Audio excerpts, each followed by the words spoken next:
Controversy king Ram Gopal Varma mega ఫ్యామిలీపై ఎలాంటి tweets చేస్తాడో ఓసారి Khaidi number 150 pre release event లో నాగబాబు వర్మని ఏ రేంజ్ లో ఏకి పారేశాడో కూడా అందరికీ తెలిసిందే.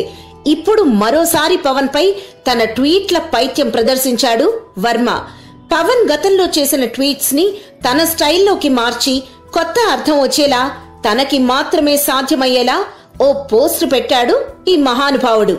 పొలంలో గులాబీ కొమ్మ పాలిపోతే ఎందుకు విడిపోతున్నావురా, అంత కష్టం ఏం వచ్చిందని నిమిరా, 2 రోజుల్లో కొమ్మకి కొత్త జీవం వచ్చింది అని దాని తర్వాత మరో మ్యాటర్ కూడా పెట్టి లాస్ట్ లో ఓ మాట చెప్పాడు, తాను పవన్ ని దేవుడిగా నమ్ముతాను అని.